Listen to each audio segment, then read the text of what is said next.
Alrighty, welcome back to Nemo's Supercoach and our round 10 Supercoach review. So, like I said, we're really new. So, this is our second video. So, like, subscribe, put any comments in, it all helps. So, let us know what you want us to do, like in terms of future videos and stuff like that. But for now, we're just going to do a quickish round review. And then I'm thinking about making a video about our next trade targets, not just for me, but for other teams and who we think are the best options to go up to, down to, so upgrades and downgrades. And then just players that we think are good value and maybe some must buys for each line, and how we're going to tackle the buy rounds coming up. So that's what we're thinking about doing next. But for now, let's go through the side that went out on the weekend. So on the weekend, really dismal score for us. 2,050 is what we scored, 80,000 rank. So yeah, dropped 74,000 spots in our weekly rank. So that wasn't ideal. We dropped out of the top 1%, now in the top 2%. So we've been in the top 1% for maybe 4 weeks, 5 weeks now, trying to chase the top 1,000, and we really let it slip on the weekend, unfortunately, with probably 400 points behind sort of what we wanted to be at. And then that's our season ranked, 3,865. So we dropped nearly 3,000 spots. What's just hasn't done, it was just horrible week. Everything that could have gone wrong went wrong. Even we're non-Grundy owners, but even if it wasn't for that, like even if we had Grundy, it still wouldn't have been a great week for us, unfortunately. So let's have a look at the reasons why. Roberts was kind of fine on the weekend, 93, he is sort of our D1, D2, so you're expecting better than that. But, as a low score, that's not too bad. Whitfield, 79, got tagged by Murdoch. So you just don't want that, do you? You don't want two players that you have in the team playing on each other, trying to, especially Murdoch trying to nullify Whitfield. Just sucked for us in Supercoach this week. So Whitfield had a down score after being really good for a few weeks. So 79 he scored. We did say Sinclair was our buy of the week. And here he comes with 139. Really, really good. Without Nass, he's unbelievable. Takes more kick-ins, just gets involved in the play a lot more. So really happy to see a bounce back from Sinclair. Dacos, 80. That's 3 80s on the trot from him. It's not ideal, but he's also the least of our issues at the moment. Look, if he keeps dishing out 80s, we'll luxury sort of sideways trade him at around his buy. But for now, we're just going to have to deal with that until then. Worrell is similar to Dacos. They're basically averaging the same, sort of dishing out the same. I have more faith that Worrell will be able to get out of it. I think there's more upside with Worrell. So hopefully we can hold him and he can start pumping out hundreds again, but we'll see. If not, then he might be a luxury upgrade as well at some stage. Lindsay, really good for a rookie. He's actually had a really good sort of 4 weeks here. Probably take it back 6 weeks, but we're going to have to use his cash soon. We can sort of get attached to these rookies that do really well and sort of try to pretend that he's a keeper. But if I told you that was Josh Dacos and that was his scores, you'd be shattered. And that's Josh Dacos, who's not doing too well. So I do have to trade him in soon to use his cash and try to get. I like the backline premiums; they score really well. So getting a proper bona fide backline premium, someone like a Holmes or something like that, is just going to score more than Lindsay. Selwood just keeps on keeping on. 50 for us, went up a little bit. His break even's getting up there now, 58. So it's about time that we get rid of him, and he could be in our plans to get rid of. Edwards, another 50. Happy with this. If he can just basically emulate what Selwood's done for us, I'd be really happy if he gets to that 290 plus range and we can trade him in then. Would be unreal. And he's going to be good buy cover for us. He has a handy buy. Should be able to help us out through that period and hopefully make us some cash. Zach Butters has been unreal, just set and forget for us. He's doing what he has to do. This is where we started to go wrong. So we had the option over the weekend to bring in either the Bont or Grundy. That was our thoughts. We were bringing in Bont or Grundy over these next 2 weeks. We were just deciding on the order. We decided to go Bont and then Grundy, knowing that Bont had a low break even, thinking that he's going to go up a lot in price.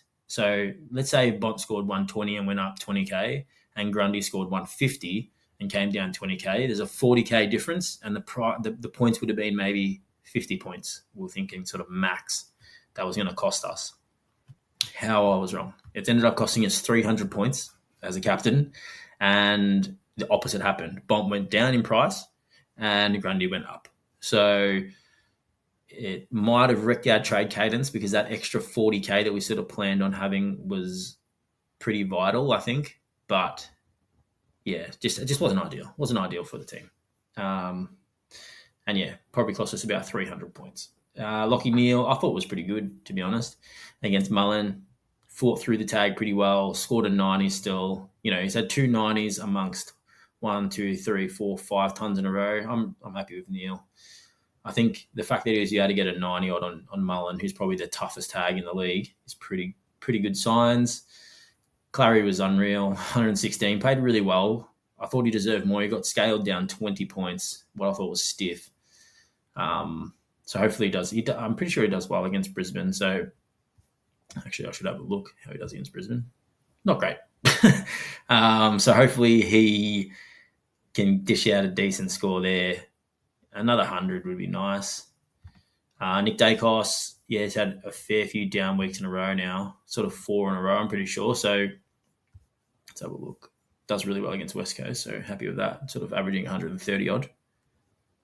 And then he's got the Bulldogs, who does really well against as well and seems to struggle against Melbourne. So for these next 2 games, really nice.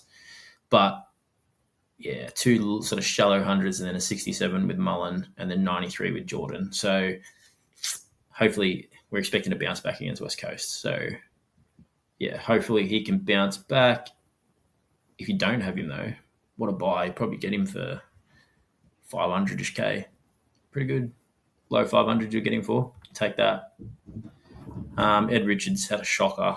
Just looks so sore. I was really happy when he dished out these 217s in a row. I was thinking, okay, maybe he's starting to get better. But on the weekend, I don't know if it was just the Dogs that played dismal, but he looks so sore. Him and Bond look so sore. I just don't know. I'm worried about those 2 getting rested. Murdoch tagged Whitfield. Not only affected us with Whitfield, but it affected his score as well. He gave away a 100-metre penalty. He just was off it. So not great for us with Murdoch because he was coming off a 93. If he scored like a 70, 80, his price would have gone rocketing over the next 2 weeks. But now he's going to struggle to make much more cash for a while, although he should get DPP next week and will be good buy coverage in our forward line and across midfield as well. We kept Sardis as a loop, used him to loop on Anderson's score. It wasn't too bad. So 71, take that. Anderson was really good, actually. He had a little bit more midfield time with all the injuries that Collingwood had. Rechko was decent, 51. So if he can get up to that 270, 300 range, we'd be happy. Anderson and Rechko, I think, are sort of on the same paths. They're both sort of edging towards that 290 sort of area. So hopefully they can both get there and we can cash them in. Burton, I don't really care what he does, to be honest. Like, he's just not ready to play AFL footy. He's getting to go because of all the injuries at Richmond. It would be nice for him to get to 100K, but I just got a feeling as soon as they get more troops back, he's definitely gone. Captaining Jackson hasn't scored below a ton all season, so I thought, it's a safe option. He scored 66. So, some people are getting 400 plus for Grundy, and I get about 130. So, yeah, we lost a lot of points there. Gorn was good. Heath went down for a little bit, and Gorn played really well in this Hawks game. He was intercept marking. Yeah, he did a really, really good job. Happy with Gorn. Kalani White we brought in just as a loop for later in the season. Pachaka 94 is average, but, 90s aren't too bad from him. He seems to be getting a bit more attention now. He possibly could cop some attention from North because I think the attention is working in terms of like performance as well. So I reckon that's where that tag's going to go. Sheasel was poor again. He's had a few tough weeks in here. Hopefully he can bounce back from that against the Gold Coast. It's a pretty favourable matchup, I think. Cozzy, I think, is going to go bonkers against the Bulldogs this week. So he's been dismal. 260s in a row, which just unfathomable. Probably my favourite player in the league at the moment. Unfortunately, I go for the Bulldogs, and he's probably going to tear us up. So I'm expecting 100 from him this week. Flanders 110, really good. When Nas is gone, he gets a lot more opportunity. They use him. Generally, they use Nas every time. If Nas is in vision, they use him. Whereas now Flanders is just getting to that little running by, getting the handball receive, and getting used as a distributor a little bit, and it's just it's really working. Look, I don't think it's going to last when Nas comes back. So if he can max out in price, and then I might look to just do a cheeky sideways if I got some sort of space to move, because he's also got that last buy, what's nasty. So maybe for that last buy, if he sort of maxed out at sort of 520, I could probably look to move him, maybe save some money and get someone in that I actually think for the rest of the season will do well. Because I think when Nas comes in, his scores will go down. Murphy Reid was really good, but only scored 93. And 93 is not too bad for Murphy Reid, but he just seemed to play a really good game to only score 93. We've got more pressing issues for now, but he'll probably be a luxury upgrade at some stage. He's just floated, like, as you can see, he just floats around 80, sort of 80 to 90. So, yeah, we'll probably get rid of him at some stage. Rochelle, I'm just not convinced is a keeper anymore at all. These scores are just horrible. 68, 55, 70, 86, 85. So he's kind of come good against Richmond and North, but really reliant on the goals that he's kicked against them. And I think this week against Hawks in Tassie, it's going to be hard. And he also just averages horrible there. So, yeah, not much faith in Rochelle anymore. Will Lewis was good for 55. He's made 115K for us. If he can push towards 300K, this week's a big week for him. If he can score well this week, I'm confident he can get there for us before his buy, and then we can get rid of him for a premium. Watkins, I was really hoping for a decent score. I was just hoping he'd score another 50 plus and just keep his cash gen going, but he just fluffed it again with a 33. So mind you, his break even's only 12. If he can dish out a good score this week, where they got Carlton and then West Coast, he's got a couple of weeks to make some cash. I'd really love for him to get to 250 and be able to do something with him. But for now, he's just basically a DPP option that I can swing forward and back to make things work. He never gets fielded. And then we decided to field Steen. What was looking really good at quarter time. He was on about 40, and then just knee happened. And then that's when Supercoach went downhill because Grundy just took over the world. So, that's what led us to scoring 2050 on the weekend. So not ideal. So our trades this week, we have a little bit of flexibility on who we trade out. If Sardis plays, we're going to keep him. If he doesn't play, we'll probably trade him. A lot depends on if Dirksen plays as well. We're just going to assume he does. If not, it won't be Selwood getting traded out. It'll probably be a Sardis, regardless of if he plays or not, because I just don't want to bring in a zero at this stage. But at this stage, we'll just pretend that Dirksen is playing because it's our hopeful thinking. So Selwood out, Dirksen in, and then we're going to get rid of Rochelle. So I'm convinced Rochelle is not a keeper, and we're going to get rid of him at the bye round. But the choice for us is basically this week, are we going to get rid of Rochelle or Lindsay? I think Lindsay's going to score more than Rochelle this week. Lindsay has a lower break even, and we're not going to keep either of them. So I'm thinking Rochelle gone, because I don't know, Rochelle in Tassie against the Hawks, average of like 50 against the Hawks or something.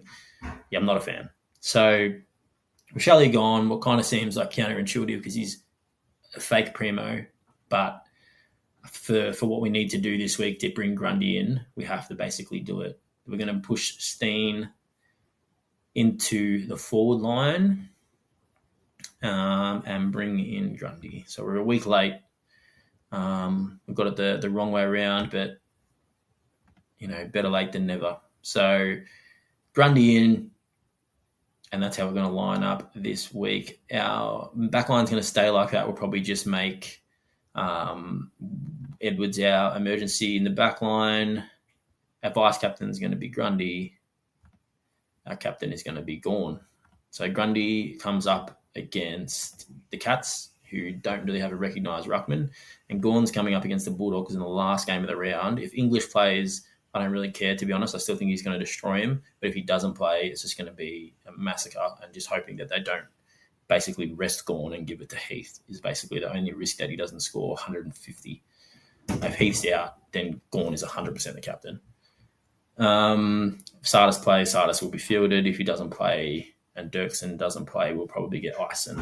So there's a little bit of flexibility.